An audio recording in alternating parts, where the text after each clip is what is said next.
Student, this नूतन जहान। आज इस वीडियो में क्या करने वाले हैं, क्लास 9th का इकोनॉमिक्स का chapter poverty as a challenge. इससे पहले की वीडियो में मैं चैप्टर के कुछ टॉपिक को आपको समझा चुकी हूँ। Meaning of poverty, type of poverty, dimensions of poverty, poverty seen by social scientist, social exclusion क्या होता है, वल्नरेबिलिटी क्या होती है। तो एक एक ही टॉपिक मैं आपको समझा चुकी हूँ। आज इस वीडियो में हम क्या करने वाले हैं, पॉवर्टी एस्टिमेट कि पॉवर्टी का एस्टिमेट क्या है, क्या गरीबी भारत में घट रही है या स्टेबल है या बढ़ रही है। ये बात आपको with the help of data समझ में आ जाएगी। प्लस मैं आपको ये समझाऊंगी every person requirement of calories in rural areas and in urban area. हर किसी को खाने में कैलोरीज चाहिए होती है, ठीक है, एनर्जी चाहिए होता है काम करने के लिए। तो आपको कितनी कैलोरी चाहिए, ठीक है, लेकिन हर किसी का फूड रिक्वायरमेंट अलग अलग होता है। जैसे छोटे बच्चे का अलग होता है और जो यंग होते हैं उनका अलग होता है, जो ओल्ड लोग होते हैं उनका खाने की रिक्वायरमेंट अलग होती है। सबको इक्वल फूड नहीं चाहिए होता है, इक्वल न्यूट्रिशन नहीं चाहिए होता है, ठीक है। लेकिन इकोनॉमी की भाषा में हमको क्या पढ़ना है, ये बात को आप याद रखना। अगर तुम्हें बात करूं रूरल एरिया की, बात समझ में आई, तो आप याद रखना कि पर पर्सन हमको चाहिए होगा 2400 कैलोरीज, ठीक है। और अगर मैं बात करूं किसकी, अर्बन एरिया की, तो हमको क्या चाहिए होगा बेटा, 2100 कैलोरीज, ठीक है, पर पर्सन पर डे, ठीक है। अगर आप गांव में रहते हैं तो आपको 2400 कैलोरीज पर पर्सन पर डे, एक आदमी की खुराक में, डाइट में 2400 कैलोरी जाना चाहिए। और अगर आप शहर में रहते हैं तो एक आदमी की खुराक में कितनी कैलोरीज जाने चाहिए, 2100। अरे दोनों ही काम करते हैं, लेकिन गांव के लोगों को ज्यादा कैलोरीज की क्यों जरूरत पड़ती है और शहर के लोगों को कैलोरीज की कम पड़ती है फूड के अंदर। सीधी सी बात है, rural people engage in more physical work, खेती का काम कर रहे हैं, बोझा ढोने का काम कर रहे हैं, तो फिजिकली वो बहुत ज्यादा इन्वॉल्व होते हैं, हार्ड वर्क कर रहे होते हैं। तो that is why they need more calories in their food. अगर शहरों की बात करूं तो आप मल्टीनेशनल कंपनीज में काम कर रहे हैं, सिटिंग का स्क्रीन के सामने आप काम कर रहे हैं, तो मेंटल स्ट्रेंथ जाती जाती है, शरीर से आप फिजिकली इतना एक्टिव नहीं है, आपका इतना ज्यादा हार्ड वर्क नहीं है, सारा मेंटल वर्क होता है। तो that is why you need low calories, आपको कम खाने की जरूरत है, ठीक है। तो होपफुली यू अंडरस्टैंड, ये एक नंबर में आता है। आपको याद रख लेना चाहिए कि गांव के लोगों को कितनी कैलोरी चाहिए होती है पर पर्सन पर डे, 2400 कैलोरी, और शहर के लोगों को 2100 कैलोरी पर पर्सन पर डे चाहिए होता है, ठीक है। और गांव के लोगों को क्यों ज्यादा चाहिए, अगर ये पेपर में आ रहा है, क्योंकि they engage in more physical work, that's it. इतनी समझ में आ गया आपको। आगे बात को समझो।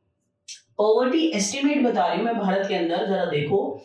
इकोनॉमिक सर्वे 2011-12 में इकोनॉमिकल सर्वे हुआ। सर्वे तो होते रहते हैं, डाटा एनालाइज होते रहते हैं, पॉवर्टी को लेके, पॉपुलेशन को लेकर, पोल्यूशन को लेके, कितना घट रहा है, बढ़ रहा है, बच्चों को लेके, औरतों को लेके। तो ये है डाटा एनालाइज 2011-12 में मिनिस्ट्री ऑफ फाइनेंस ने, जो हमारा मिनिस्ट्री डिपार्टमेंट है फाइनेंस का, पैसे का हिसाब किताब जो रखता है, उसने करा। गवर्नमेंट ऑफ इंडिया डिपार्टमेंट कौन सा है, फाइनेंस डिपार्टमेंट, 2011 और 12 में उन्होंने सर्वे करा इकोनॉमी के ऊपर, भारत के ऊपर।